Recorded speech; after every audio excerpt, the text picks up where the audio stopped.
After decades of silence, the Diesel 70 is closer than ever to running again. The pony motor's alive. Now it's time to see if the big engine will follow. Will this be the day we hear it roar again after nearly 60 years? What the hell?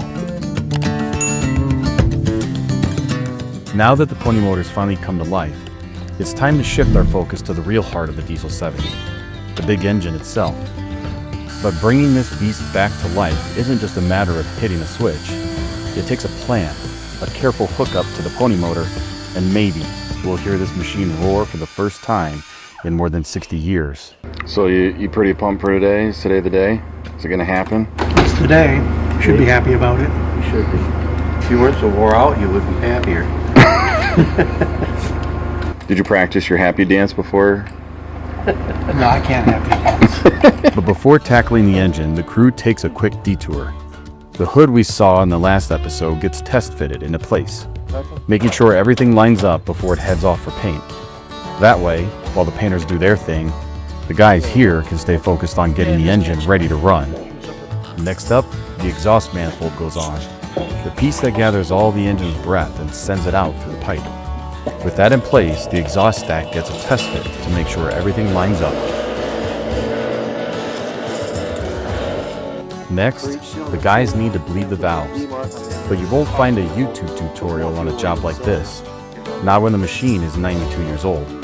Instead, they dust off copies of the original documentation to guide them through the procedure, just like the mechanics who worked on it nearly a century ago. Yeah, first thing, we're showing open that. We get the fuel out of that. Well, then from there it goes into a common rail. Here comes one. Okay. Keep going.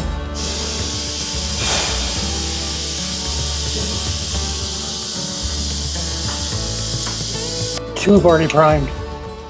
Two's primed. Here's a piece of meat. Bite that thing off, spit it out.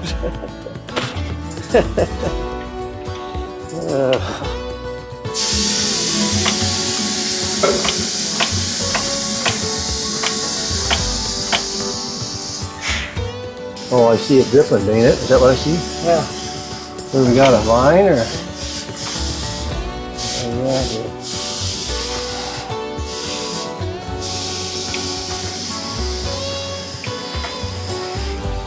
Is that real? With the valves bled and the leaks buttoned up, it's finally time for the moment of truth, to see if this old heart can start beating again after all these years. Oh, yeah, well, right off the bat, once you have the pony motor started, we've got to roll the engine being decompressed. After the pony motor has warmed up the water in here and run for quite a while, and then you run it decompressed, fuel off, and once that spins for quite a while, well, then you pull it back so you are on compression and spin it. And after it's done that for a minute or two, well, then you can turn on your fuel here, and then she should light up. Right. Yeah, it's quite a sequence.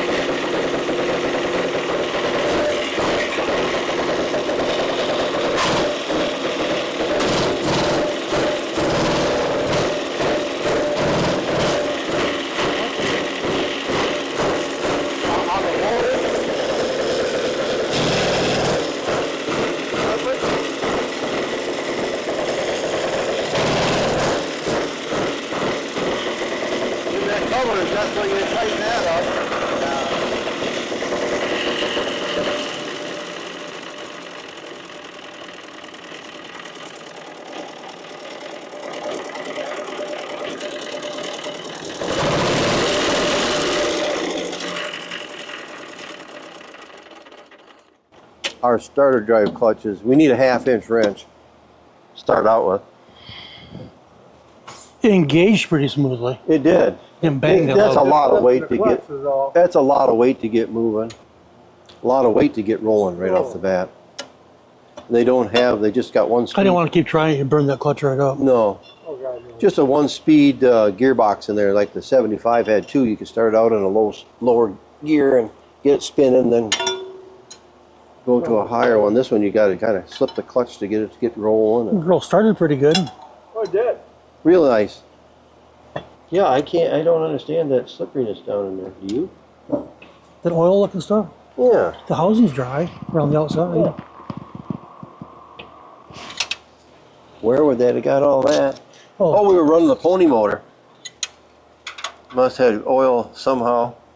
but Well, it's got that. It don't have a seal. It just has a bushing in the back. Maybe it it didn't come out of the pony. That's all didn't come dry. out of the pony. Well, It's all dry. No, that housing's perfectly dry.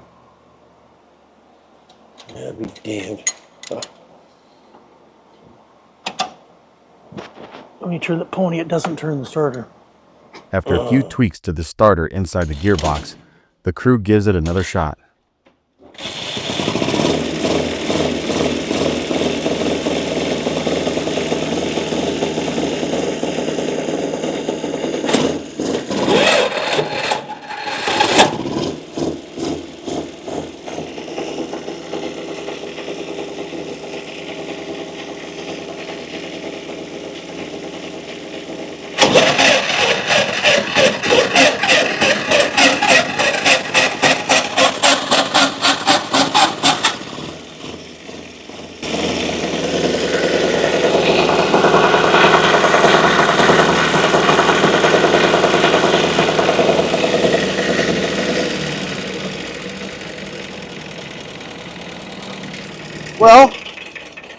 Well, that says run. That says start. Are we getting? We should be decompressed. Why are we getting Why are we getting? Assembly oil or is that fuel? I don't know, but that's what's making me. It shouldn't be getting fuel. This here turns on the fuel and shuts it off. And we are right. Yeah, that's run up there. This way down, it should not. Because that No, that's stop. Yeah. That's stop. That should not have fuel. I wonder if we just got oil. Maybe I got some fuel in the cylinders. We had oil on Well, you cylinders can. and stuff. By pumping them, that will do that. Overload It them. might be just laying in there. Yeah. Boy, we were getting a nice. I was watching. And I looked up. I thought, "Holy mackerel!" No, we're- I didn't think we have, that yet. We don't want that. We don't want that yet. Well, we're all excited. Dang the big man out there. Yeah, we got to have heat.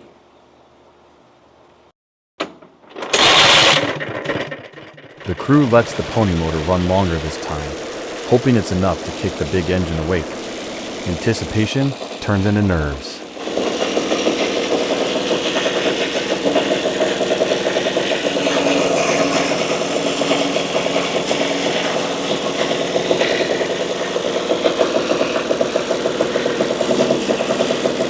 Hot already.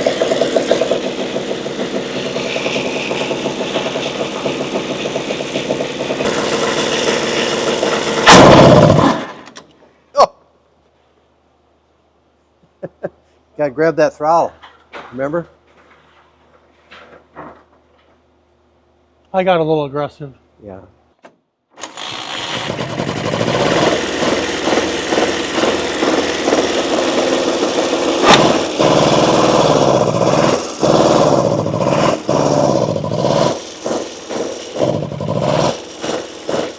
They go for another attempt, but mid-turnover, Steve catches something off, and it could mean trouble.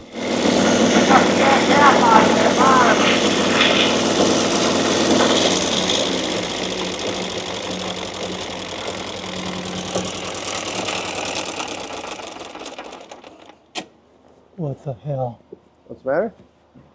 That cover that's on that bottom, that bearing, push that cap right off. What? Plus the Oh, piece trying to out push housing. on the end of the drive. Push the bearing this way, it did.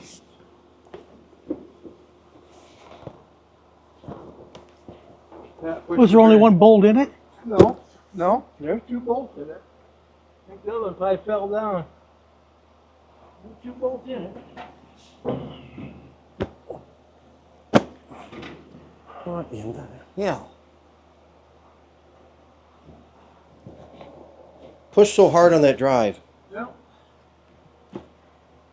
Push the bearing out. You see the bearing pushed way out now. It wasn't in there. It was recessed in there, it was. Snap the bolt off. Is that what it did? Yeah, I said, I had both of them in there. Probably when I broke that housing, spun that cap around, broke the other bolt off. Oh. So how come it, what's its deal for this? I don't know. Okay, on the starter drive, we have the shaft and this back housing. It blew the back housing off, the cap. I think this housing here was kind of stressed and compromised from earlier life. When this drive here engaged, it shoved that back. The bolts were fairly short and it popped the housing out. With the starter drive cap broken, the crew's hoping the fix is as simple as pulling the gearbox. Because if the whole pony motor has to come off, it'll cost time they don't have. The century of Caterpillar is less than a week away.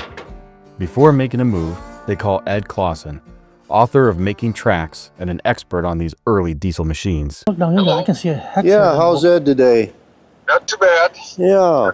Say we run into a situation and I didn't know if I could get the bell housing and starter drive assembly loose from the engine and then pull that out, or does that got to take the whole motor and everything off? I think you end up pulling the motor. You do, okay. We had a good day until this. But yeah, I don't know what it is. It just shoved that shaft backwards and pushed, like I say, took that cap, pulled a chunk of cast iron out where the bolt was, you know, and but we did have it spinning before and everything sounded fine up until we tried kicking that drive in one more time. You know, they're kind of aggressive, you know, anyways, but You know, maybe you wouldn't have to pull the motor because the flywheel is open. right. We were going to try. I just thought maybe you'd been into that, you know, and I thought, well, before we wrestle around, that motor mount bolts on the back are a bear catch, you know, to get out from underneath there. But Yeah. no matter what. I would try. Yeah. Okay. I would try. I got thinking about it. No, the flywheel's open, so you got room to come back. Yeah. And we got about an inch before the nose cone will touch into the ring gear. Maybe by that time we were thinking maybe we could rock it out a little bit and gain a little more or something, you know. Because that housing is doweled to the crankcase of the starting engine, but that dowel only sticks out about 3/8. Yeah. Okay. Yes. Well, we're going to continue, see if we can get this housing off and see what becomes of it. Yeah, I would try Yeah. that because you're open there. You might have just enough room to get that housing off the dowel. Yeah. Well, I was kind of hoping because, you know, it ain't bad to take the pony off, but everything that you take off, it's already been off too many times, you know, and Yep. you're looking for more trouble as you go. Yeah. Yeah, I would try that first. Okay. Well, we'll give you a holler back. We find out what's going on. Okay. Yep. Thanks, Okay. Ed. Yeah. Yep. Bye. Bye. The crew doesn't need to pull the pony motor completely, but they do have to disconnect it from the engine so the gearbox can come loose. That starts with draining the radiator.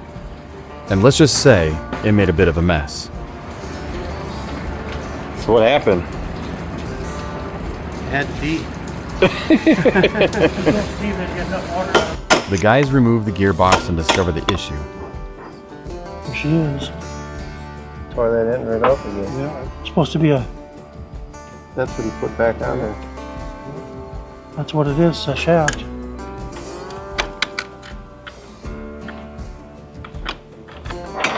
Say it again. What happened? There's a retainer on the end of that shaft that broke off. It's a clip, and I think this piece actually is on there too to hold the spring. This your cup thing. So now that you have it all apart, what'd you discover here? The starter drive here is on the shaft, and they have a threaded area right here, which has been repaired at one time in the other one. It comes out to the end of that where this is threaded. It's supposed to spin the whole mechanism. Well, when it broke this off, it just kept threading, and at such pressure it pushed it out the back of the casing over here. busted the cap that holds that in, which shouldn't have any pressure on it when it's freewheeling, spinning. But when it's driving and pushing against the housing, it just busted it. So we've got to get a new spiral for our drive and then get this housing re-welded. What was supposed to be the big fire-up turned into another hiccup, the kind of setback every restoration mechanic knows too well. For now, the crew's got a broken house to re-weld and a new spiral to track down. But the real payoff, hearing this engine finally come to life, is still ahead. Join us next time as we finally hear the Diesel 70 roar back to life in almost 60 years.